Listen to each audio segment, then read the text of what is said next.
Okay, I'm going to start recording. Welcome everybody. Thanks for joining us today. My name is Lauren Woodburn and I'm joined with Mark Cormier out of Canada. He's a physical fitness coach and he'll tell you a little bit about himself in a minute. We're excited to have you here today to talk a little bit about hitting the ball like Bryson, hitting the ball a little further, and learning how to win like Tiger and making your way to the top of the leaderboard. And I am a golf performance coach. I work with junior golfers and I help them to learn how to manage their minds and work on their mental game so that they can perform like they do in practice, so they can perform to the best of their ability. So thanks for being here today. And I'm going to turn it over to Mark. All right. Well, thanks, Lauren. Thanks everyone for coming, and we appreciate your time. So today I'm going to teach you a little bit how to drive it like Bryson. Like Lauren said, I'm a fitness coach from Canada. I train golfers. I train all types of athletes, but I definitely work with golfers the most. I work with people of all different levels, from amateurs all the way up to pros. And I want to really talk about things that you can do in the gym that are going to be transferable to your golf swing. Now, just because you go to the gym and you work out doesn't mean you're going to be able to hit it as far as Bryson. I mean, obviously he understands the golf swing. He understands how to square the club through impact and hit the ball very far. But if you also add on some of the things I'm going to talk about today, you're going to be able to hit the ball farther. You're going to create more explosive movements. You're going to create more of a powerful base that you can use to help your golf swing. So what I want to do today is really go through three different things, or three different ways that you can create or manage your force. So there's rotational force, there's vertical force, and there's anti. And I'll explain a little bit more what I mean by that as we go into it. So for rotational force, and this is something that everyone knows about because the golf swing is rotational, right? Rotational force is something that I think is not used in the right way a lot of the times, though. So I'm going to talk about these four different things. So the first thing is kinematic sequence. Do you have the appropriate kinematic sequence? Meaning, do you actually use your body and activate your body the right way? So do you lead your downswing with your hips first, then your core or torso, then your shoulders, then your arms, then your hands to the ball? If you're not doing that, that is going to have an impact on how much rotational force you can create. So one of the first things you can do to work on rotational force is work on your kinematic sequence and make sure that you're sequencing properly with your movements. The second thing you can work on is light over heavy. So with medicine ball work, with band work, you don't want to use heavy bands, heavy medicine balls, because we want to create speed and we want to be fast. And with something that's heavy, you're going to move it slow, or you're going to move it slower than you could move something fast. So this is something I see a lot of people do wrong in the gym, is they pick too heavy of a resistance band or too heavy of a medicine ball when trying to perform like medicine ball tosses or resistance band chops or lifts. So stay lighter when you do those motions. Opposite direction swings is the next one. So with golf being pretty much primarily swinging one direction the whole entire way, that's what you're doing, you're going to create muscular imbalances. So if you have muscular imbalances over time, it might not bug you today, but in 5 years, 10 years, that's going to create injury. So using things like opposite direction swings or bands going the opposite direction, like chops going the opposite direction of what you swing, is really going to help bring you back to kind of normal and not be so unbalanced. It's just the nature of the sport. You're going to be unbalanced probably because you swing so many more times with the other direction. But we can offset that a lot in the gym by doing opposite direction swings or opposite direction work. And then the fourth thing for rotational force is mobility. If you don't have the proper mobility in your ankles, in your hips, in your T-spine, in your shoulders, in your wrists, you're not going to be able to generate the appropriate amount of power or the rotational force that you want to generate like Bryson DeChambeau. So start to really, as a recap, start to really work on the sequencing of your swings, lift light over heavy when using medicine balls and bands, work both directions, and then incorporate a mobility program into your daily routine. And you will see huge dividends paid back from this. So that's rotational force. The second force we're going to talk about is vertical force. So there are a lot of studies out there that say vertical force or your ability to jump correlates with club head speed. So the more or the higher you can jump or the more force you can produce in the vertical plane, the better chance you are at swinging that golf club at the highest speed. So we want to really work on these things in the gym. So how do we do that? So the first one's ground force. So ground force is a buzzword in golf as well. And ground force is really the force you put into the ground. You are going to get that same force driven back up into your body. So a way to really work on developing that is doing compound lifts like deadlifts, squats, something that is challenging your lower body or challenging you to really push off the ground. Lunging is another great example. So start to really incorporate full body motions that are really going to help you understand what your relationship is with the ground. The second thing to really work on is bilateral versus single. What I mean by that is bilateral is like squatting with two legs on the ground, or two legs, like a regular normal squat, maybe holding a weight here or here. Bilateral is using both legs the same way. Unilateral or single is like the picture I have here, and that would be like a split squat. A lot of us are imbalanced, like I just said. And if we do all bilateral movements, we are going to cheat or compensate toward the stronger side. So it's very, very important to do a lot of unilateral or single side, single arm, single leg movements so we can help to get rid of those muscular imbalances in the gym and create more force. If you're unbalanced, you're not going to be able to develop the same vertical force that you're looking for in the golf swing. Number 3 is strength before power. So a lot of young and new golfers want to jump right into the super speed sticks. They want to jump right into the most explosive stuff because that's what they see on Golf Channel.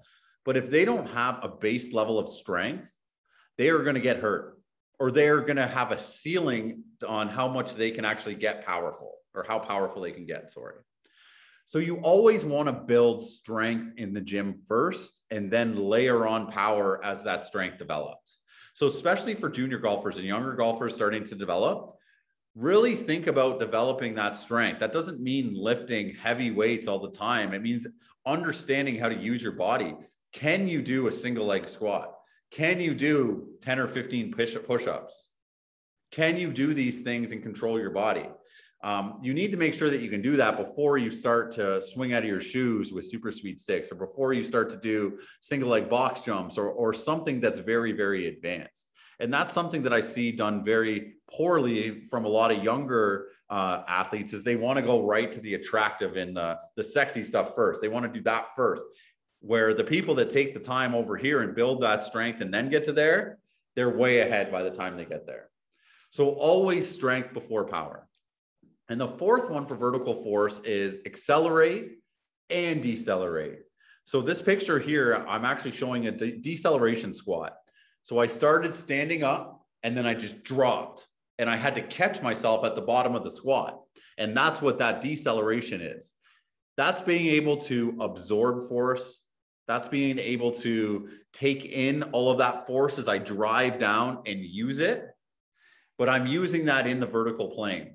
I also need to be able to accelerate.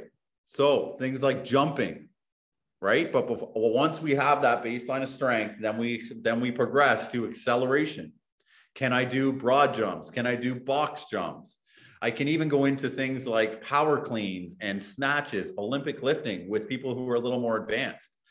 This is how you're really going to start to develop that vertical force. So if we recap this, ground force, your relationship with the ground, understanding that. Bilateral versus single, using exercises that focus more on one leg than two, or one arm than two, to help get rid of our muscular imbalances. Strength before power. Always have a baseline of strength before we do things that are explosive. Accelerate and decelerate. Make sure you use both. Don't just use one. So that's vertical forces. And then last but not least is anti. And I could have called this section stabilization as well, but everyone always hears anti-rotation, anti-flexion, anti-extension, anti-side bend.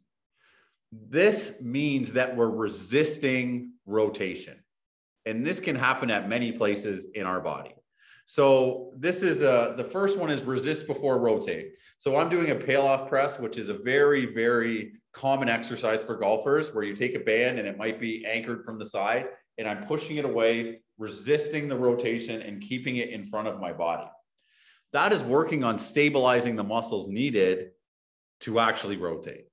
So I love to do a ton of anti-rotation, flexion, extension. I'll talk about that in a minute, before I really do a lot of powerful rotation stuff, to assure that the athlete has the ability to stabilize through those explosive movements. So anti-rotation, resist before you rotate. There's lots of ways to do that. This is probably the most common way, would be a pail-off press, where you're pushing a band away and you're resisting it come to the side. Single arm versus double arm. So when I'm using double arm, I'm really just pushing and I'm stable because my body doesn't have to move this way as much, because I'm bilateral all the way down. Now, if I use single arm, now when I come back, I can actually rotate around my axis and push through. And it's a little more applicable to golf.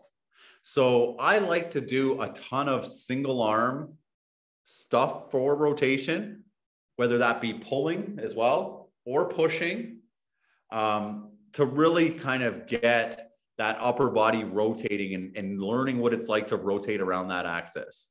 Because a lot of people, they stay forward and back because all we do in our life is go forward and back. And if you don't start to incorporate that rotation, especially around the spine, you're going to be more limited in the amount of power that you can generate. The next section is anti-flexion and anti-extension. So for anti-flexion and anti-extension, there's a plank there. So I mean flexion and extension through your hips. So when in the third one here, if my hips drop, that is extending them. So in a plank, I'm actually resisting that. So it's working on stabilizing my midsection or my core, and that's going to help me, like I said before, take in that explosive movement and be able to react and respond to it effectively and not lose my balance. And that's why anti-flexion and anti-extension and anti-rotation, all of this stuff is very, very important. It really kind of gets that trunk and midsection stable for you to be able to be explosive. And then the last one is an anti-side bend. And side bends are used a ton in golf, but this is just working more or less. If you look at flexion and extension, it's working kind of the front and the back of the body. The anti-side bend is working kind of the outsides of the body. And then the anti-rotation is working more of our transverse abdominis, or our rotating kind of parts of our core. So all of these are important in different ways. But if you start to incorporate even just these 4 things that I've put on this page, and then those other 2 pages as well, you're going to see a lot of great benefits in terms of your power output. Use this stuff, and as well as you're going to see a lot of these different exercises in the Power for Golf program that I'm going to supply to everybody once this is done. But use this stuff and really kind of notice if you can feel yourself being more explosive. I'd love to hear your feedback from all this as well. And if you do want to talk to me about any of the exercises that you're doing, feel free to email me, and I would love to go back and forth with you if you are having issues with any of them. Oops. So that is it for me. And now I'm going to pass it off to Lauren. I thanks a lot for joining us. My website is here. I have a YouTube channel where I put out a lot of free content as well as I have a golf fitness tips group on Facebook, and there's one on LinkedIn as well. It's just called Golf Fitness Tips. I put out a ton of stuff on all of these platforms. So if you are interested in more stuff, please feel free to reach out. But yeah, Lauren, you're up. Awesome. And if you want to stop sharing, Mark, then I will start. And Mark, real quick, if you want to throw your email in the chat, that might be great for the people here. Okay, awesome. Oh, excited to be here today. Excited to talk about Tiger. He's one of my favorite players, and excited to talk about golf and confidence and becoming the best player that you can be. The reason we picked Bryson and Tiger is because right now Bryson is the elite of driving the ball. I mean, we all love to watch him try and hit it as far as he can and see if he can make it. and hit every green. And same with Tiger. Tiger was the elite winner. He had this focus and this ability to win under incredible circumstances. I read the other day that he defended his title 24 times. He successfully defended a PGA tournament title, which is like amazing. Some people don't even win a PGA tournament title, and he won 24 and then defended the title the year after, which is incredible. And so the more I thought about Tiger, I was like, what sets him apart? And most people have decided that what really sets him apart is his mind. It's how he thinks. It's how he operates. You can just tell when he's walking, when you watch him, and a lot of you are younger, and so you haven't gotten to watch Tiger as much in his prime, but if you go back and watch him, or even just watch him walking down the fairway or putting, he's so focused and he's so present with where he is, and he's so confident in his ability to win, which is incredible. As I was looking at Tiger quotes and looking at kind of his mindset in the last couple of weeks, I wanted to share all of them, because he talks about not worrying about other people's expectations. He talks about not worrying about your competitors and focusing on your own game. He shares that he would try as hard as he could, and sometimes things went his way and sometimes they didn't, but he never gave up on himself because of it. And he always believed he could win, which is incredible.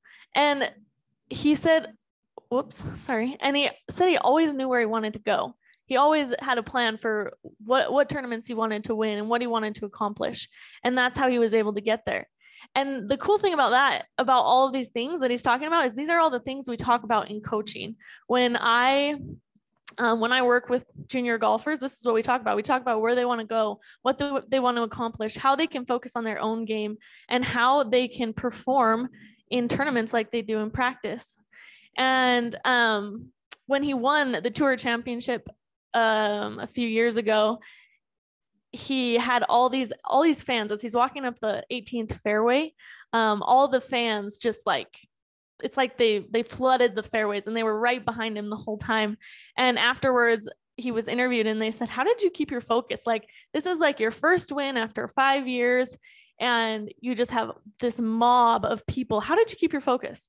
And he said, I just knew I still had work to do. And that was the thought that he was thinking, that he still had work to do. And so he was able to keep himself in the mindset and in the place of, this is what I'm here to do. This is what I came to do. And this is what I can do. And he did it. And that's pretty amazing. And we all can't be like Tiger today immediately. It takes time, it takes work, and it takes effort to get yourself in a place mentally where you can perform, and where you can hit the shots that you know how to hit, to the best of your ability, and even get you to a place where you can win with your B or C game, because you're confident in yourself. And so that's where I wanted to start today. I want to start with confidence and some things that you can start doing today to create confidence in your own game. A lot of people believe that people are born with confidence. You're either confident or you're not. And that's just how it is. But that's not the case. Confidence doesn't come from birth, from your genes. Confidence doesn't come from winning. It's not like, well, once I've won the state tournament, or once I have a college scholarship, then I'll believe that I'm good. Then I'll believe that I'm a great golfer. Then I'll have confidence in my golf game. Then I'll know that I can win. Once I've won 10 times, I'll know that I can win. But confidence actually comes from the thoughts that you think about yourself as a golfer. Confidence can be developed and created. And the beauty of it is it comes from your thoughts, and you get to choose your thoughts. A lot of us think that our brain is just giving us thoughts all the time. Like, it's just telling us what to think and what to believe. And it is, because we're not making the conscious choice to decide what we want to believe. And so to create confidence, we start believing different thoughts about ourselves. So here are a couple of things, 3 steps that you can do to start creating confidence in your golf game immediately today. So I have it up on the slide so that you can take notes and you can see. But first, you need to explore what you believe about yourself as a golfer. What do you believe about yourself as a golfer? And what do you believe about your golf game? You may not be able to believe immediately that you're the best golfer in your state, or that you're the best golfer on your team, or whatnot, because these thoughts, they need to be believable. So what do you believe about yourself? What are you good at? What have you accomplished already? Look at these things and figure out what you can believe about yourself as a golfer. And as you write these things down, either in a note in your phone or get a blank piece of paper, start writing all these things down. And then I want you to pick a couple, and I want you to put them in places where you can see them. And when you're playing, when you're practicing, when you're playing, when you're competing, what can you believe about yourself as a golfer? Are you a great putter? Are you great at short game? Do you hit the ball really well? Do you feel like you stay really calm, that you don't get angry when you play? What are you really great at? And what are you good at? And what have you accomplished? Like, there are so many things. Golf has so many different shots and so many different things that you can learn. The flop shot, when you're hitting out from under a tree, when you're learning to hit a stinger, or when you're hitting a driver off the deck, like there's so many shots that you've learned how to hit. Like, think of all the things that you've accomplished and all the things you've learned, and what can you believe about yourself as a golfer, and what can you believe about your golf game? And you need to keep bringing these things to the forefront of your mind intentionally, because they're not just going to come there. Your mind just doesn't go there. But as you bring these things to the front of your mind intentionally, you'll start to develop that self-confidence. You'll start to believe that you're a great golfer, no matter what. You'll start to believe that you're meant to be there, that you can make it to the top of the leaderboard. And the funny thing is, the more you believe this, the better you'll play. Instead of playing better and then starting to believe this, if you start believing this now and start bringing these things to the forefront of your mind now, then you're going to create that confidence so that you'll start to play the way that you want to play. And you don't even need evidence to do it. Number 2, keep commitments to yourself, no matter what. The more you keep commitments to yourself, the more that you will trust yourself. And when you trust yourself, the more you trust yourself, the less you will doubt that you can accomplish things or do things, and the more confidence you'll have in yourself. And this could be anything. I challenge you to create, you should keep all commitments to yourself, but I think if you choose 1 or 2 things a week that you're going to do, and maybe it's just that, like, Monday I'm practicing from 8 to 12 or 8 to 10, and this is what I'm doing, and you do exactly what you say you're going to do. Because as you start to do what you say you're going to do, you'll start to completely trust yourself. That when you say you're going to do something, you do it. That when in your mind will just start to know that that's how you operate. And it will trust yourself. Like when you get up to hit a shot, this is what you do. You swing with complete confidence. You make decisions and you just trust them. And when you start to trust them, then that fear doesn't creep in, and you start to have complete confidence in every shot that you hit. And as you have confidence in those shots, your misses are going to become narrower. You'll miss the ball less often. You'll hit the shots you want to hit, and you'll be able to perform the way you want to perform. So pick 1 or 2 things and start keeping commitments to yourself. And it could be, I'm going to finish this drill no matter how long it takes me today. And you do it. It doesn't matter. I did this one drill one time. It was called the Cougar drill, and it took me like 6 hours, and I was not allowed to leave practice. It was a putting drill, and I was not allowed to leave until it was done. And that's all I did for the day. But I did it. And you know how much more confident I was in my putting after I finished it? It was amazing. So keep commitments to yourself. Okay. That's the second thing. Third thing, imagine your future. The more you look at your future, the more you put yourself in the place of where you want to be in the future, the more that you will believe that what you envision can actually happen. And so most of the golfers I work with, their goal right now is to get a scholarship to play collegiate golf. And so we talk about that. We go to that place. And this is another thing. Take your phone out, start a new note.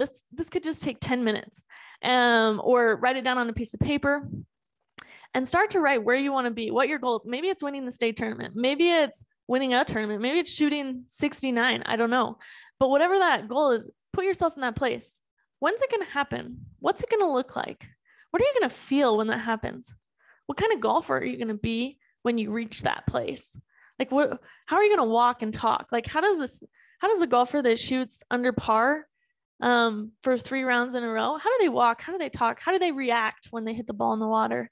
And when you go to this place, when you take yourself to this place, you'll create confidence that you can get there, because you'll start to feel the feelings that that you will feel when you actually accomplish it. Your brain actually doesn't know the difference between reality and what you imagine. It's kind of crazy. And so as you start to imagine these things, your brain will actually go to that place like it's a reality. You'll feel the things that you want to feel when you get there. And that will create a confidence that you can actually get there. And so start to imagine your future. Start to imagine where you want to be and what that will feel like, and take yourself to that place. Often go to that place, because that will create a confidence in you that you can get where you want to be, which is super powerful. And so those are the 3 things that you can start doing immediately to help you create confidence. If you have any questions about these things, or if you have any, if you want to know how to do it better or change it up, or what you, some commitments you can keep, or any sort of things like that, please feel free to reach out to me. I put Mark and I's information here, but we'll also send it in a follow-up email. LaurenWoodburn.com is my website. And so you can schedule a free session there, and we can talk about some of these things and how you can create confidence. But as you create confidence in your game, it will make a world of difference in the way that you compete. Thanks for coming today. Mark, I'm going to stop sharing my screen, and then Mark and I are going to answer. If you have any questions that you want to ask Mark or I about the physical or mental side of the game, or anything even about golf, we're pretty familiar with the golf world, and we're happy to be a resource for you and answer any questions that you might have. So go ahead and throw it in the chat or in the Q&A, and we'll do our best to answer any questions you have in the next few minutes.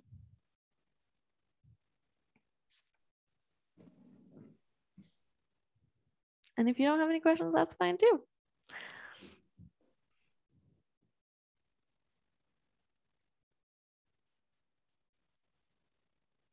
Okay.